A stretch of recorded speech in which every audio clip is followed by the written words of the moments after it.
baby!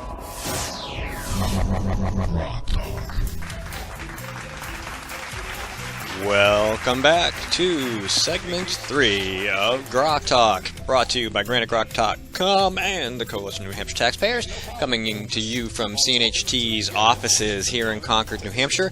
Mike is on the line with our next guest. You can hear him in the background. I guess we're going to do a phone interview? He's almost here. He'll be here any minute, so we'll just fill some time. And I'm going to fill some time with this. Susan Olson posted it this morning. Dear NHFC members and friends, this is from the New Hampshire Firearms Coalition. When the NHFC grades politicians, there will inevitably be those who, like former State Senator Gary Lambert, will try to obscure their anti-gun record. I want to set the record straight and tell you directly why we believe former Senator Lambert is no friend of firearms owners. Former State Senator Gary Lambert doesn't like his D- rating. He says he supports the Second Amendment. The official records of the New Hampshire Senate say otherwise. While in one term, State Senator in 2012, Gary Lambert voted against your civil rights to own firearms 5 out of 6 times. Let's examine the record in detail. February 8, 2012, HB 334, Lambert voted to uphold the gun ban at UNH. Apparently, Gary Lambert does not think that UNH students have a right to self-defense. February 8, 2012, HB 194, Lambert voted with other anti-gun state senators to prohibit the carriage of loaded long arms in cars. May 2, 2012, HB 1116, Lambert voted to continue to require dealers to obtain a separate New Hampshire handgun seller's license in addition to a federal firearms licenses.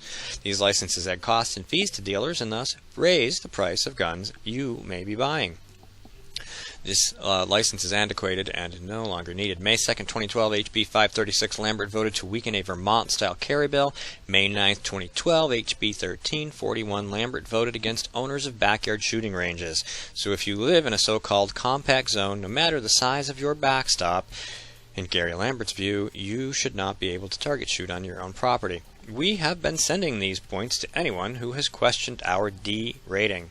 Some people have reported back to us that Gary Lambert is claiming these were all voice votes and that his voice voted no. Senator Lambert is being creative with the facts. We were there, and we remember exactly how he failed gun owners.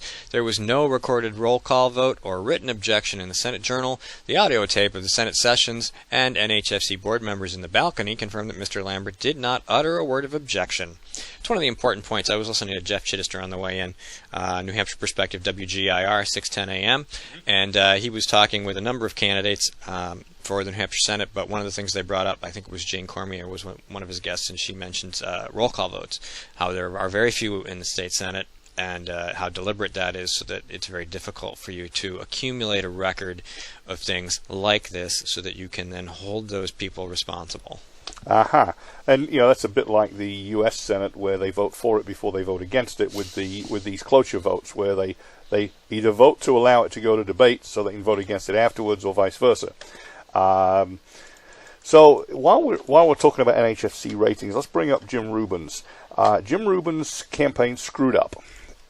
All the senior candidates, that is executive council, statewide, etc., are sent out registered mail from NHFC, and they are very strict. If you don't send your response to a registered mail questionnaire, they mark you as refused, which may be considered unfair by some, but it's the way they do it.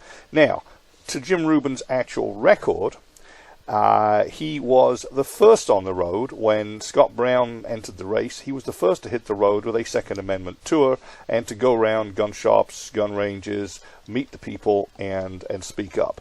He has always spoken up in defense of the Second Amendment, the 10th Amendment, and a whole bunch more, 4th and 5th too.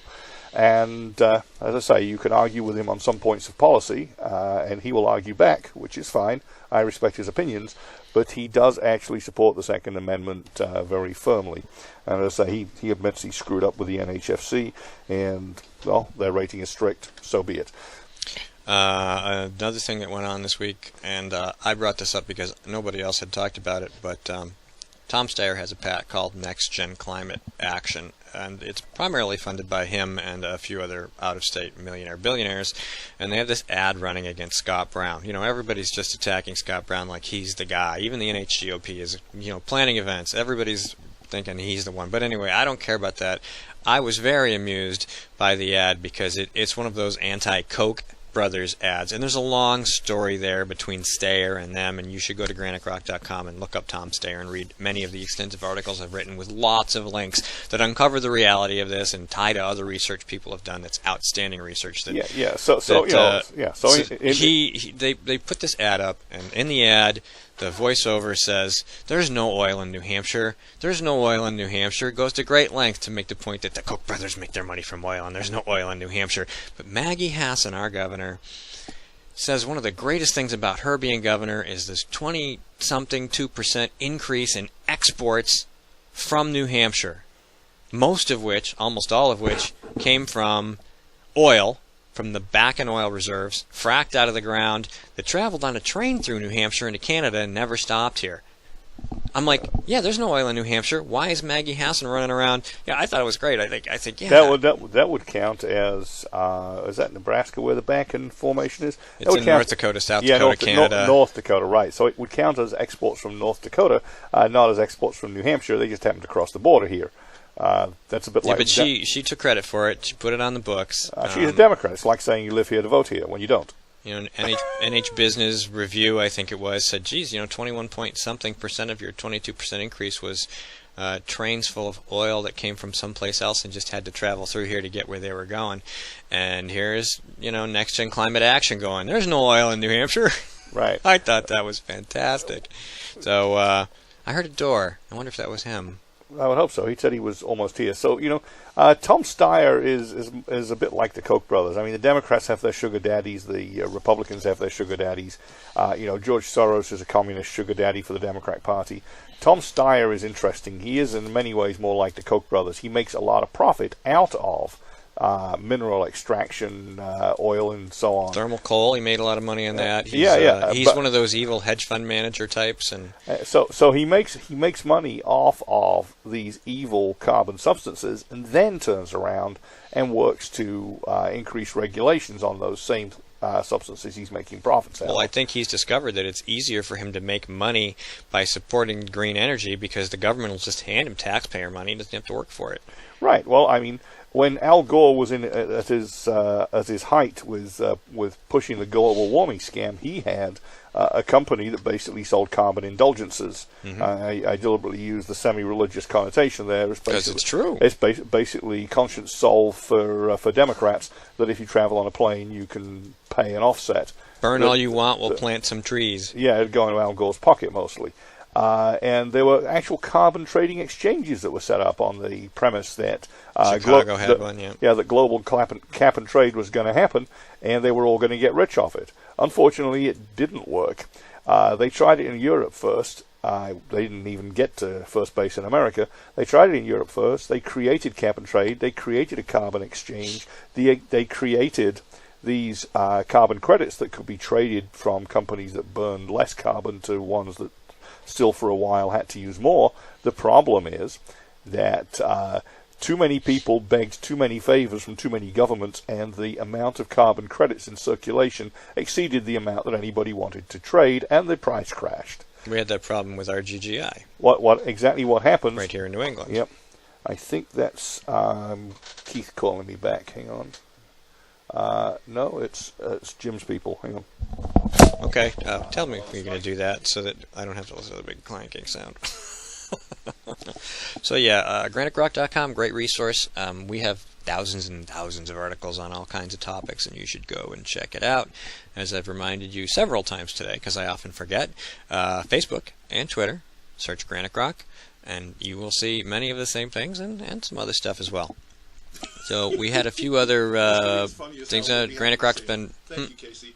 Granite Grok's been putting up site-level endorsements, not specific individual endorsements. Individual writers do those themselves, but they'll have a vote of people who are eligible to endorse various candidates, and whoever gets the most votes amongst the writers who respond will get the endorsement. It could be a like, it could be a full-blown endorsement. There are some anti-endorsements, so to speak, where candidates are so bad or have gone off the rails in such a horrible way that it becomes necessary to actually write a non-endorsement of that candidate. And Skip manages all that stuff for us as the owner of GraniteGrok.com. Speaking of endorsements, the SEIU, the evil purple people eaters with the bats and clubs who beat up on folks, they endorsed Dave Booten and Nancy Stiles. So that's an interesting twist. We've been talking about them being not Republican enough, certainly. And the SEIU agrees. And the SEIU agrees. The SEIU is Democrats, Democrats, Democrats, Democrats. The farther to the left, the better. And they've decided that, well, there's these primary things with these Republican people that we don't even like, but we'd rather you vote for Booten and Stiles because they're more like us. Yeah, and so here's an interesting tidbit. So a couple of weeks ago, we covered the Exeter debate, and we had word via the organizers that a couple of the state's better-known mainstream journalists were going to be traveling and wanted to know if Granite Grok would be live streaming it so they could watch remotely. Well, turns out that one of New Hampshire's TV stations may be following Jim Lawrence to the studio in the next 15 to 30 minutes. Oh, really? And we might be on air from two directions, which would be rather interesting. That would be interesting. We never did it before. It's messy. I didn't know they were coming. We would have cleaned up. If we'd known they were coming, we'd have baked a cake and combed our hair. Yes, that's right. That's right. We're as Rick Olson says in our Saturday morning best, and that's the way we come. So hey, this is Keith Ammon, and we welcome him. Grab a chair, grab a headset. Any chair or headset you like, sir. He's 3. Okay. Hey, how you doing? Good. Good to have you. Good to be here. Glad you could make it. You have fun finding parking? Yeah. I'm a little out of breath. Well, we thank you for putting in the extra effort to get in here. Keith Ammon is running for the Flotarial, if I've got the word right, district for the New Hampshire House, which is District 40, which covers roughly New Boston down to Hollis. Is that about it? Yep. New Boston, Mount Vernon, Milford, and Hollis. Okay. And so he's got more miles to cover than most people, and he's been covering them. And I was delighted to meet Keith last weekend, which is why he's invited on here. So without further ado, and before we go to our first break, why don't you give us a quick intro, Keith, and then we'll get to it for a solid 15 minutes. Okay. My name is Keith, and I'm about 42 years old, coming up on 42. I grew up outside of Philadelphia, and I'll just give you a quick recap. My grandparents were big influences on my life, my grandfathers especially, and they were both World War II vets, and they both lived through the Great Depression. I am in software. I do database work for healthcare-related companies, and we moved to New Boston 2009. Mm-hmm. My wife Susan, we're coming up on our 10th year anniversary, and she's the love of my life, as people say. She's an awesome person. She keeps my life pretty well organized. That's what wives are for. Yeah, they do. I refer to them as the social secretaries. But in any case, we understand that. All right. I was just looking at Milford, Hollis, New Boston, Mount Vernon. No kidding. Talk about having to drive around. We're going to take a quick break. You can catch your breath, and then we will talk about that, okay? Okay. Great. Hang on. Thank you. Few things are as important as finding the right doctor. And under Obamacare, that's harder than ever. Over a third of our hospitals no longer available. Our doctors no longer covered. Fewer choices, longer drives. No state has been harder hit than us. And even after watching it impact New Hampshire, Congresswoman Ann Custer still supports it. Call Ann Custer, tell her Obamacare isn't working for New Hampshire. He tried to make us believe he was a fiscal conservative, but State Senator Dave Booten has been deceiving New Hampshire taxpayers. Like a wolf in sheep's clothing, he claimed to be one of us, pretending to blend in, but all along, voting like a liberal Democrat. He voted to raise your gas tax by another 23%, taking a bigger bite out of our wallets every time we're at the pump. And oh, how he drooled at the opportunity to vote to expand Obamacare, which will result in higher taxes and longer wait times in the emergency room. And now the Senate wants to pass a bill to prevent us from criticizing Senator Booten's vote? Call Senator Booten at 603-203-5391 and tell him that we're on to his wolf in sheep's clothing routine. Tell him to stop pretending to be a fiscal conservative and start voting like one. Paid for by Citizens for a Strong New Hampshire.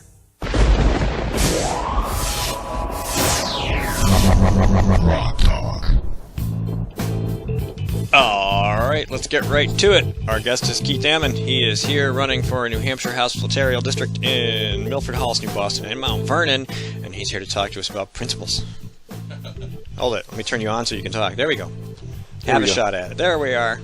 Yeah, so we were talking through the break that, I wanted to just talk about some of my personal principles and philosophy. So, in my mind, lawmaking is a very awesome responsibility because you're basically mandating certain things in people's lives. Laws are backed up through the threat of force if you violate them. Every act of law is a moral statement about the public's will. That's right. And so government was instituted to protect rights.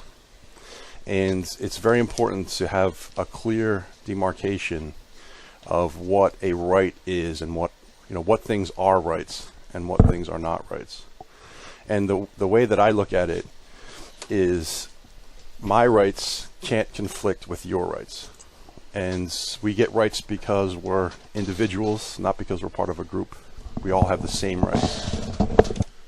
He never tells me when he's going to do that. We get to listen to that. Okay, I'm sorry, go ahead. So what things are rights and what things aren't rights. And the example that I like to think about is, freedom of speech, the right to protect yourself. Those are, in my mind, clear rights because they come from within you. Mm-hmm. A big screen TV, a cell phone, those are not rights. And it's because you're demanding someone provide a good or a service for you. And if it's not something that comes from inside of yourself, then you're actually trampling on other people's rights. On your flyer, you have some core principles listed. Prosperity comes from innovation, low taxes, and light regulation. A free market leads to abundance in jobs, products, and services. That's right. And we hear free market. We hear that term bandied about. It is the free market is really, if you believe in freedom, you have to believe in a free market, because what it is people exchanging their value for value, their goods and services for money that they've earned. Mm-hmm. And it's an amazing thing. Like on the left, that they're very interested in the environment, and I am too. I enjoy beautiful scenery, and I appreciate the different animals that exist. But an economy is like an ecosystem, and think of your garden and all the different interchange of signals that are happening between the bugs and the rabbits and the plants, right? And if you come in with weed killer and you kill it all, you're destroying that vibrancy. And it's the same with an economy. If you pass so many regulations, every year there's more and more rules on what people can and can't do in the economy, and it kills the vibrancy. It's like killing an ecosystem. And a free market is like a computer. It's a giant, mind that when people trade all those signals in real time, in the political world, every 2 years you get one signal, right? But when you go to a shelf in a grocery store and you choose one toothpaste over another toothpaste, and you're calculating which brand you'd like to buy, and you do that with everything in your life all the time. Mm-hmm. There's so much more information being exchanged real time. The political process, it doesn't happen that often. That is very, very true. You also wrote, families make better decisions than governments. Right. I mean, that's, a key to healthcare and even education. I would say that's true of everything. It's true of everything. It's the ultimate form of local control. That's right. And it's, control from inside yourself and within your family. And not just the marketplace, but these things are all connected. People don't always think about it that way. Right. Charity accomplishes the most good when done on a voluntary, not a mandatory basis. Right. So there's an ethical disease in our country. And that ethical disease is I go to the voting booth and I vote for a representative that I think will take more money from other people to solve problems in society. and I feel generous and good. I'm pretending to be a person like that. But people feel generous and good by demanding that other people give up their property to help an actual situation. There are people that are poor and, and need help. But if it's done on a mandatory basis, it's inefficient. It creates free riders. It's because there's no way to not do it. You'll go to jail if you don't pay your taxes, or your house will be taken away if you don't pay your taxes. With private charity, you give from your heart. And it's closer. It's more local, and there's a feeling of generosity. That's true generosity, and there's a feeling of gratitude when people are helped. What do you think is the advantage as far as, well, I'll just say, obviously you can give to the charities that you view as being more productive towards your values. Right. And you can change it any time. Right. So it creates a marketplace of charity. You don't have to go vote for new representation in Congress if you would rather your forced plunder is directed differently. Right. And that forced plunder is used to purchase votes. Correct. So it's a vicious cycle. It's very vicious. Right. Natural rights as spelled out in state constitution should be protected by the legislature. Right. So this goes back to what is a right. So there's the concept of a negative versus a positive right. A negative right comes from within you. It doesn't violate other people's rights. Rights that pre-exist government. Rights that pre-exist. Governments are instituted amongst men, etc., etc. The government is there to protect the rights, not to abuse it. Or to create them, or define them, or alter them. Right. And so there's an interesting concept. Is legality and morality the same? And in most people's minds, if they don't think about it too much, they would maybe say yes. But it's not true. Is it immoral to own an incandescent light bulb? No. Right? How is so the law, and this is I'm a big fan of Bastiat's The Law. I don't know if love that book. That should be a everybody book should in the read Bible. It. Everybody should read Bastiat's The Law. It's very long, but everybody should read it. Yeah. So law becomes a tool for legal plunder, and instead of enforcing rights. And so in Concord, that's what I hope to focus on, is making sure that the law is constitutional and isn't violating other people's rights. So you've been doing this, running around, visiting these towns. Yep. And how's it been going? I mean, it's going pretty well. I get pretty good response. There's a lot of people. I mean, in the media and in politics, it's all driven by fear and anxiety, right? That's what there's always a boogeyman that people are preaching about. I want people to believe in freedom and have the faith that it works, that society works when we're most free. Okay, good. And are you in a primary? Yes? No, I'm not in a primary. No, you're not in a primary? So you're just working hard because November's coming. November's coming. Yeah. So you don't have to go on the ballot on the 9th, or are you on the ballot anyway? I'm the only choice. You're the only choice, okay? Well, you get a chance to look at turnout and response and see if people want to bother to check that one box. I mean, a lot of towns have local treasurers, registers of the deed and things like that, where they have one choice, because it's the same person that runs in every town every single year. That's right. But so that's one of the. I often, I talk to my wife, and my oldest son is now old enough to vote, and they're like, so who's good? Who do we stay away with? Well, I'm like, well, I'll tell you who I think's good, and then I want you to go look and see if you think I'm crazy, because I can't tell you who to vote for. I can just tell you my experience. So they double check your. I've heard great things about the gentleman at the end of the table, but I don't know the guy. Hopefully, I will learn something soon. Right. You're not in my district, but you speak the same words I do. I mean, Bastiat's The Law. I have it on my Nook. I read it all the time. You can find a PDF online. You can find an audio book for free. You don't even have to buy it. You can buy a good one that's formatted. Yeah. It's easier to read, or you can just go get the free online PDF for a buck or whatever, and the page numbers are in the middle of the text and stuff. But so what? Yeah. It's like 2,000 pages of awesomeness. Actually, it's actually pretty short. It's only maybe 100. If you read, I have the complete works of Bastiat. Okay, there you go. All of it. It's like 12,000 pages. But the law is not. Yeah, the law is like a brochure. So people can get a hold of me. I need volunteers and donations. I'm going to ask for that. Please do, because you got about a minute. Tell us how they can reach you. They can reach me easily if you go to Ammon, AMMO, like ammo, Ammon4nh.com. That'll link you to my Facebook. Is that a number 4? Or number 4, yep. So Ammon, number 4nh.com. And you're based yourself in New Boston, is that correct? I live in New Boston, yep. That's fine. And I can attest that Keith does indeed travel up and down the district, because he came to my house in Hollis a week or so ago, and that's how we booked him on here, because I said, this guy says the right things, and he seems like he means it. All right, how is that district as far as... I think it's a +3 Republican. Yeah. Yeah. Well, so that's pretty good. That's Yeah, pretty good. he lives in the Republican end of the district. I live in the moderate end of the district. Yeah, Hollis that's has gotten a little bit more left-ish, hasn't it? Yeah. It's a beautiful town, though. Oh, it is. Gorgeous. Pristine, yeah. Absolutely gorgeous. All right, well, Keith, thanks so much for coming in. Thanks, guys. Appreciate Sorry it. it was such a short segment. No, I appreciate it. Anything else I want to throw out real quick? Just think about what a right is, and define that in your own mind, and then use that to drive your decision. Yeah, and decide whether or not you want somebody from someplace far away to come and take your money to define it for you. And always look that if people are forced to give money, it's coming. You're forcing your neighbor to provide for you. Correct. Some people are okay with that. We are not. Nope. No, we are an individual responsibility group. All right, thank you very much, Keith Emmon. Thank you. I will turn that off so you can put that down and give it to Mr. Lawrence there at the end of the table, who we're going to talk to in the next segment. We'd like to thank, again, Ambassador Francis Rooney, who was the ambassador to the Vatican under George W. Bush. We talked to him briefly, half hour about his book.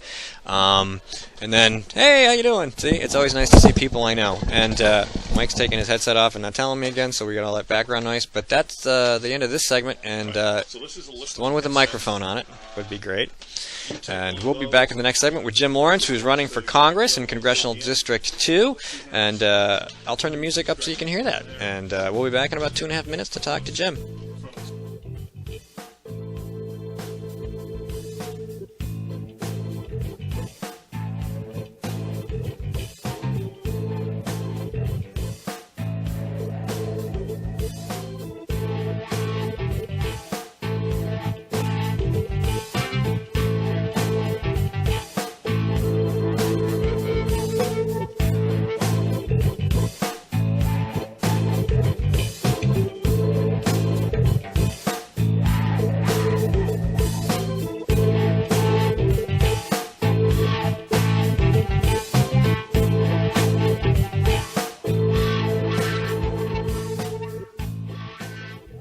New Hampshire is famous for scenic drives, but they're tough to enjoy when you're on your way to the doctor.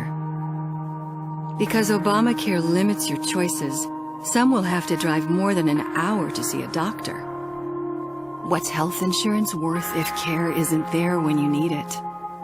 Jean Shaheen voted for Obamacare, putting your doctors and hospitals further out of reach.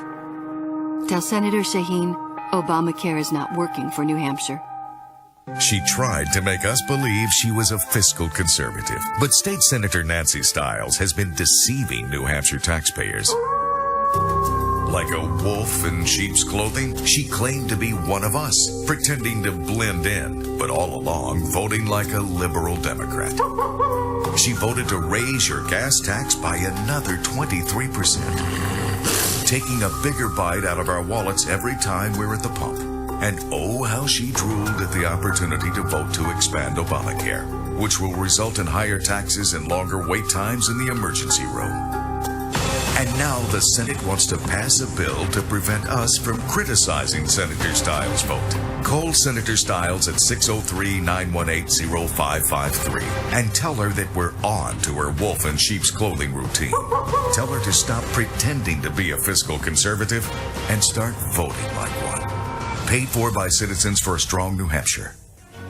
This is a coalition of New Hampshire taxpayers. We're located at 8 North Main in Concord, New Hampshire. This is a repository for all things conservative and municipal. So if you have a problem in your town, your school, your budget committee, the right to know law, and now, at the top of our list is voter fraud. If you have a tip for us, some information for us, you want to join or help us out, cnht.org.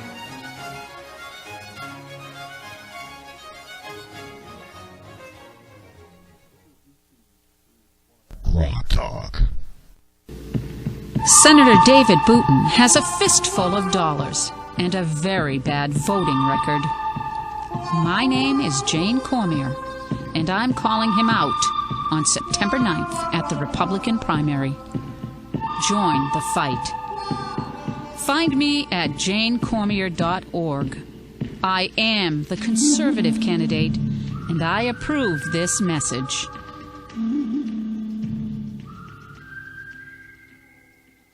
This is Jack Kimball, former chairman of the New Hampshire Republican Party. We should all be outraged by the unprecedented coercion occurring in the Republican primary race for the United States Senate. Let's make sure New Hampshire votes cannot be bought or influenced by Washington establishment politicians and millions of dollars of special interest money. Let's show the country that the voters of New Hampshire are not for sale. Vote for Bob Smith for U.S. Senate on September 9th. Paid for by Bob Smith for U.S. Senate.